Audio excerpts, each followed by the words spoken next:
번째 발표는 한양대학교 공공정책대학원의 주성수 교수님께서 담당해 주시겠습니다. 첫 번째 발표 주제는 SDG 달성을 위한 자원봉사 추진 방안입니다. 동 발표에서는 효과적인 SDG 달성을 위해 자원봉사가 변혁적 파트너십으로서 어떠한 역할을 할 수 있는지를 살펴보겠습니다. 그리고 개도국의 SDG 이행 강화를 위해서 자원봉사를 통한 파트너십 구축은 어떠한 형태로 진행되어야 하는지에 대해서 소개해 주시도록 하겠습니다. 주성수 교수님을 큰 박수로 맞아주시기 바랍니다.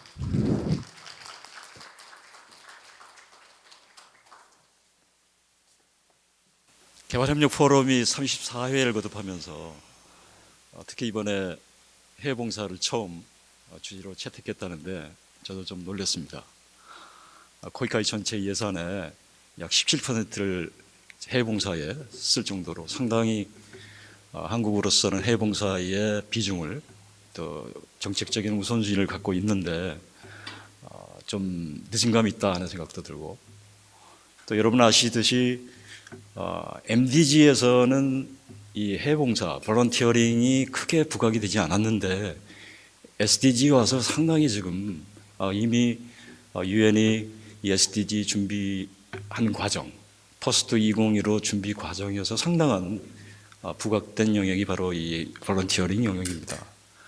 그래서 제가 맡은 주제는 이 SDG 달성에 있어서 볼런티어링, 자원봉사가 어떤 비중으로 어떻게 기여를 하는지 그 구체적인 이제 부분이 있고, 또 그거를 더욱더 적극적으로 잘 추진하기 위한 방안은 무엇인지, 그것을 이제 기존의 문헌과 또 저도 국내에서 상당한 이 자원봉사 영역에서 몸을 다와 왔기 때문에 국내에서 여러 가지 프로그램과 사업을 참고해서 한번 아이디어를 한번 제시를 해보고자 합니다. 먼저 주제는 저희는 역시 개발 현장입니다. 개발 현장 개도국에서 자원봉사, 우리가 가서 하는 겁니다. 그렇지만은 개도국의 주민들도, 국민들도 상당한 자원봉사에 지금 참여하고 있습니다. 그래서 궁극적으로 나중에 결론에서 그렇게 될 것입니다만은 우리가 가서 하는 국제 자원봉사와 개도국 현장에서 참여하신 국내 자원봉사가 잘 결합이 돼서 그 국가의 개발 협력의 효과성을 증대시키는 것이 SDG 달성에 굉장히 중요한 부분이다. 이 점이 저의 연구와 이번 포럼의 초점이 아닌가 하는 생각입니다. 그래서 자원봉사는 이제 세계화되고 있습니다.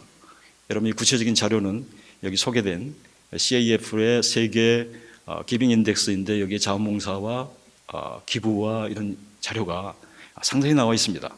그래서 개도국도 저희 한국 수준보다 훨씬 더 뛰어난 참여를 보여주는 국가들이 상당히 있습니다. 그래서 이미 글로벌 평균 수준에 근접한 국가들이 상당히 많이 있고, 그래서 그게 개도국의 국내 자원봉사자의 동원과 참여와 조직을 잘만 하면은 그것이 개발 협력에 엄청난 효과를 증진시킬 수 있다, 이렇게 봅니다. 그래서 2001년에 세계 자원봉사 해가 시행이 됐습니다. 그래서 8년에 걸쳐서 약 70여 국가에서 국가의 리더십에 의해서 법과 제도가 도입되면서 상당 부분 자원봉사의 기본적인 인프라 도입이 추진되었습니다. SDG를 준비하는 과정에서 이제 자원봉사 영역의 실무 기관인 UNV에서 2015년에 자원봉사의 두 가지 중요한 핵심적인 초점을 이렇게 소개합니다. 시민참여 증진과 시민 행동을 진흥하는 환경 개선으로 개발 아젠다의 국민 오너십을 강조하고, 오너십이 굉장히 초점이 찍혀 있습니다. 내셔널 오너십. 두 번째는 SDG 달성을 위해 자원봉사를 국가 그리고 글로벌 실행 전략에 통합하는 추진 전략을 제시한다, 이렇게 되어 있습니다. SDG가 이렇게 17가지가 저기 있습니다. 앞서 잠깐 소개가 된 것처럼 SDG의 핵심적인 개념은 변혁과 파트너십입니다. 이것은 SDG 디자인 단계에서부터 굉장히 많이 강조됐던 부분입니다. 2010년에 이스탄불의 CSO의 개발 효과성 채택 이후 여러 형태의 글로벌 파트너십이 추진이 됐고, 이 SDG는 특히 새로운 글로벌 파트너십을 이렇게 소개하고 있습니다. 효과적이고 개방적이며 그리고 책무적 기관과의 연대, 협력, 상호 책무성에 기초한 새로운 사람 중심의 개발, 사람 중심이 이러한 사람 중심의 개발 패러다임의 이 변혁적 이동, 트랜스포메이티브 시프트라고 하는 것으로 소개를 하고 있습니다. 특히 이제 SDG에서 강조되는 중요한 개념 가운데 거버넌스가 있는데요. 이 거버넌스가 이제 우리가 흔히 얘기하는 바람직한 굿 거버넌스, 이거와 자원봉사는 상당히 밀접한 관련성을 가지고 있습니다. 즉 자원봉사는 이 굿 거버넌스를 하기 위한 핵심 기반이 되는 주창 활동이라든지 참여라든지 책무성과 호응성을 증진시키는 기술과 지식과 전문 역량을 동원하는 매개 수단으로 개발 문제 해결과 자원을 보충하는 역할을 한다고 되어 있습니다. 그래서 과거 저희는 이제 거버넌스 시대의 전을 거버먼트 시대라고 얘기합니다. 그래서 흔히 사회과학 영역에서는 개발 영역에서도 마찬가지로 From Government to Governance라는 용어를 많이 사용하고 있습니다. 이건 2011년에 부산 총회 때에도 이미 정부 주도의 거버먼트 시대에는 지났다. 그래서 정부와 시민사회와 기업과 공조하는 거버넌스적인 접근이 필요하다. 실제 일부 개도국의 이 자원봉사 영역에서 거버넌스적인 접근을 했던 국가들이 UNB의 여러 자료들에 소개가 되고 있습니다. 온두라스라든지 모잠비크라든지 또 칠레라든지 이런 등등에서 정부가 자원봉사 법 제정에 다양한 이해관계자들이 공조하는 거버넌스를 비교적 잘 갖춰서 국가 차원에서의 개발 사업을 추진하고 있다. 이렇게 소개되고 있습니다. 자원봉사가 SDG 달성에 기하는 여러 방법들이 있습니다. 그래서 이 정부 주도적이지만 정부의 파트너 기관들로는 공공기관뿐만 아니라 기업이나 지역사회나 시민사회나 개발기관 등 모든 기관 단체를 망라하고 있는 것이죠. 그래서 이 3자 파트너십인 정부, 기업, 시민사회가 국가개발 계획 수립 단계부터 공조적 파트너로 참여해서 기획하고 수행하고 임팩트를 창출하는 파트너가 되어서 개발협력의 임팩트, 즉 SDG 달성의 최대화를 추구할 수 있다. 이렇게 소개되고 있습니다. 다음 파트로 이제 SDG 달성에 기여하는 자원봉사의 임팩트입니다. 이 자원봉사 영역은 이 국내뿐만 아니라 해외에 나가서 하는 해외 봉사자의 경우에도 이러한 개발에 굉장한 임팩트를 가지고 있다. 저는 그 중에 이제 가장 초점을 맞춰보는 것이 인적 자본과 사회적 자본이라는 것. 우리가 흔히 인적 자본이라는 것은 우리 사람이 가지고 있는 지식이나 지혜나 기술이나 등등 이걸 의미하고, 사회적 자본이라는 것은 사람들 사이에서 생겨나는 자본. 특히 이제 자원봉사 활동과 같이 사람들의 관계에서 신뢰하고 유대하고 어떤 일이 있을 때 협력하고 하는 이런 것들. 이런 것들은 일반적으로 이제 사회적 자본이라고 하는데, 이건 자원봉사가 가지고 있는 굉장한 특장점입니다. 이것을 이제 SDG의 실행 전략에 가져온다는 것은 상당히 중요한 의미를 가지고 있다. 우리가 인적 자본은 방금 소개해드린 대로 사회 문제 해결 방안, 시민적 권리 이해 등등. 그래서 자원봉사가 개발의 밑거름이 될 수 있다. 그래서 다른 세계에 대한 관심과 이해, 정부 정책에 대한 이해, 또 여러 문제 해결에 필요한 자발적인 단체의 조직 등등. 그리고 또 여성이나 취약층의 자치 역량을 강화하는 또 주요 수단이자 궁극적으로는 개도국의 시민 문화를 확고하게 만드는 상당히 중요한 밑거름이 될 수 있다. 이렇게 소개를 하고 있습니다. 이거는 코이카의 해외봉사단에서 멋있는 그림이 있었길래 하나 가져와 봤습니다.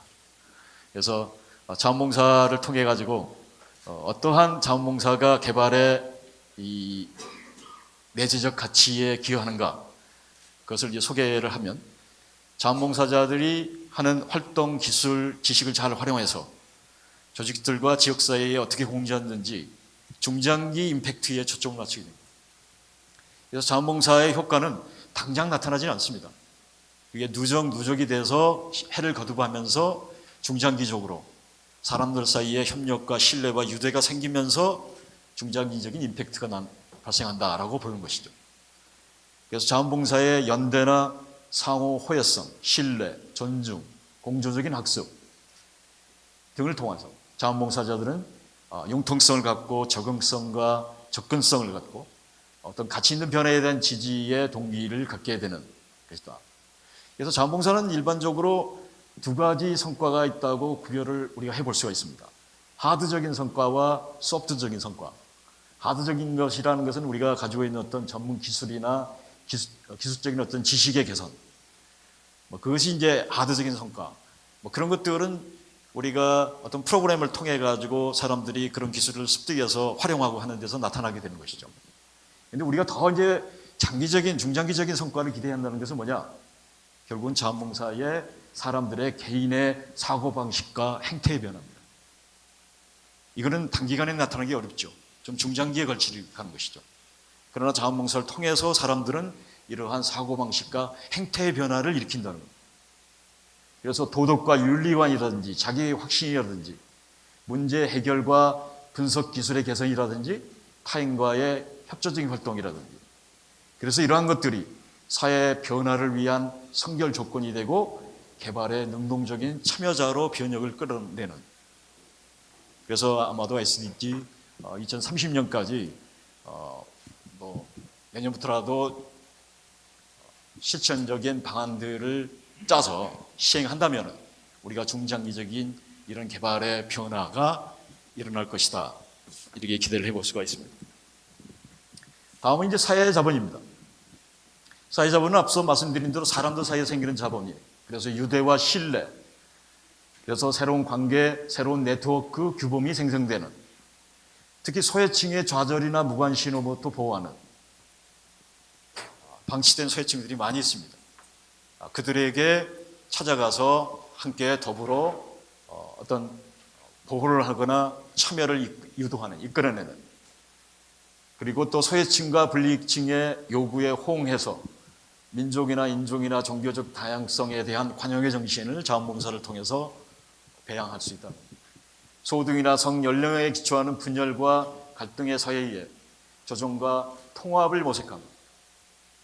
그래서 결국 이러한 사회자본의 구축을 통해 우리가 중장기적으로 SDG의 달성에 기여할 것으로 한번 기대해 봅니다. UNB는 2015년에 자원봉사가 SDG에 어떻게 기여하는가라고 하는 것을 조기하게 나열을 하고 있습니다.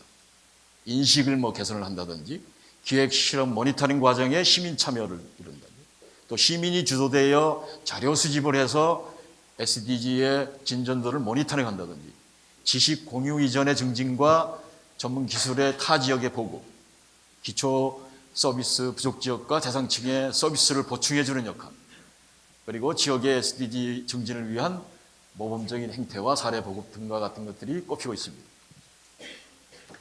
이제 구체적인 실행 방안에 대해서 좀 말씀을 드리겠습니다. 제 생각에는 이것을 실행하기 위해서는 개도국 현장에서는 먼저 위아래 밖으로부터의 공조가 입체적으로 이루어질 필요가 있어. 다차원적으로 이루어질 필요가 있다. 우리가 흔히 위로부터의 공조라는 것은 역시 국가 리더십의 역할이 굉장히 중요합니다. 앞서 소개해드린 대로 UNB가 2002년 이후에 일부 개도국에서 자원봉사가 법이 도입이 되고 제도가 확립이 되는 데에는 국가 리더십의 역할이 굉장히 큰 역할을 했다. 이런 부분에서 리더십은 굉장히 중요하고 아래로부터의 공조라는 거 하는 것은 역시 국민들이 참여를 해야 돼요.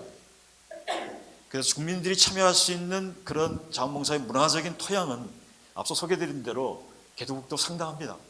이제 자원봉사가 세계화가 되어 있습니다. 어느 국가에서나 자원봉사를 하는 사람들이 많고 그들은 자원봉사 인력을 국제 해외 봉사자들이 가서 같이 결합된 형태의 자원봉사가 필요하다는 것이고 밖으로부터 공조라는 것은 역시 개도국 자체가 가지고 있는 자원이라든지 기술이라든지 역량이 부족하기 때문에 역시 거기에 그러한 법과 제도나 어떤 조직을 갖추는데 밖의 지원이 입체적으로 좀 지원될 필요가 있다 이렇게 봅니다. 그래서 저는 이렇게 3x3 테이블을 한번 만들어 봤습니다. 이거는 이제 국제사회의 정부나 국제기관이 기업이나 기업연맹이 시민사회가 개도국의 정부나 기업이나 시민사회가 이러한 것들을 추진하는데 어떻게 지원을 해서 어떠한 변혁을 일으킬 수 있겠는가 하는 것을 보여주는 겁니다. 먼저 정부 차원에서는 법 제도와 정책 지원, 그리고 또 개도국의 경제 현장에서는 자원봉사와 일자리 사업 지원인 일부 국가가 지금 이걸 추진하고 있습니다. 그 다음에 자원봉사 기반이 되는 개발 협력 사업이 이루어질 수 있고, 기업 차원에서는 이걸 제도화하기 위한 어떤 특별한 기금이 좀 필요합니다.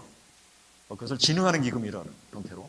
그리고 개도국에도 역시 기업이 있고 직장이 있기 때문에 기업과 직장에서 일하는 사람들의 글로벌 네트워크를 지원하고, 또 자원봉사의 새로운 변화, 혁신을 일으키기 위한 역량 강화 기금도 필요하고, 시민사회에도 할 일이 이렇게 많습니다.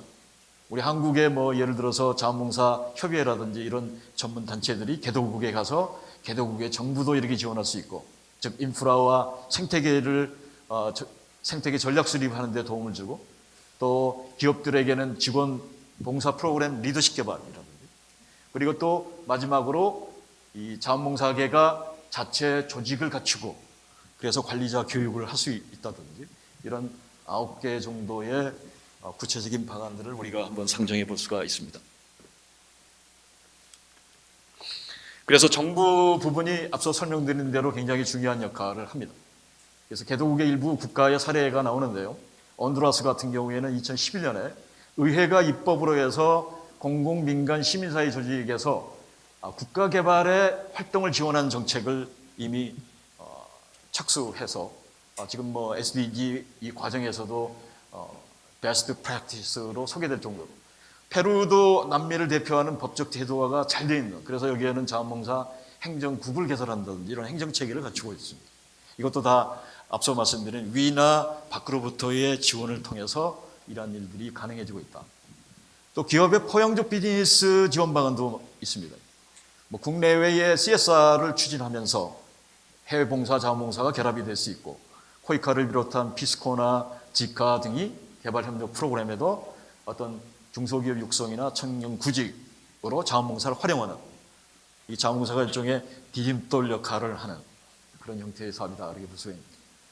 가나나 케냐 이런 데서의 사업이 소개가 되고 있고요. 또 기업과 기업 연맹도 실제 여기에 재정 지원을 하는 역할, 그래서 학습과 정보 워크숍 등의 지원을 할 수 있는 방안들이 있습니다. 시민사회도 사실 중요합니다.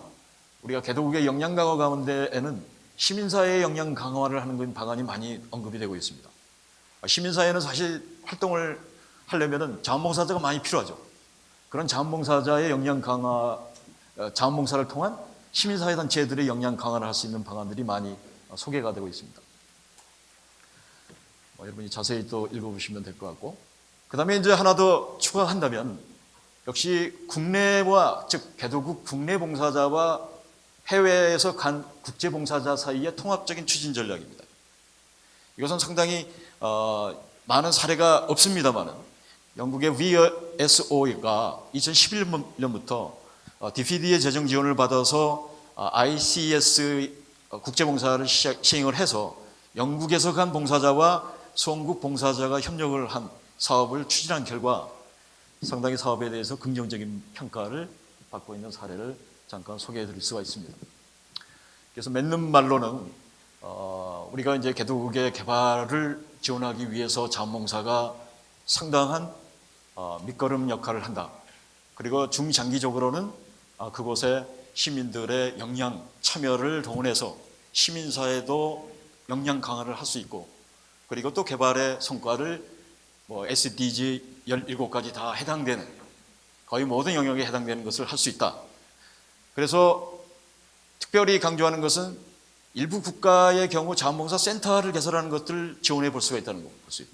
일반적으로 우리 국내에서도 마찬가지입니다만, 센터에는 서너 명 정도의 인력이 적은 예산으로 운영되고 있기 때문에 코이카 같은 경우도 해외 사무소에서 예를 들어서 몽골이나 베트남이나 이런 등등의 자원봉사 센터, 국내 자원봉사 센터를 지원하는, 그걸 위해서는 우리 국내의 자원봉사 전문 기관들이 협력을 해서 현장에서 그러한 조직화에 지원을 할 수 있지 않느냐 하는 생각이 듭니다.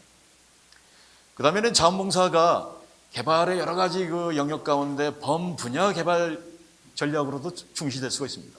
저희가 코이카에도 여러 가지 교육, 보건, 공공행정, 농림수산, 기술, 환경, 에너지 등등이 있고 범분야의 환경과 여성과 IT, 인권 등이 있는데 여기에 사실 자원봉사도 굉장히 중요한 영역으로 들어가야 돼요. 이미 자원봉사는 여러 영역에 범분야에 걸쳐서 충분히 활용될 수 있는 여지가 있기 때문에 뭐 그러게 되고 실제로 UNB뿐만 아니라 유엔기관이나 피스코나 VSO 등도 자원봉사의 활용 방안을 확장해서 개발 임팩트를 증진하는 사업에 추진 전략을 지금 착수하고 있다. 이런 말씀을 드리면서 제 발표를 마치겠습니다. 감사합니다.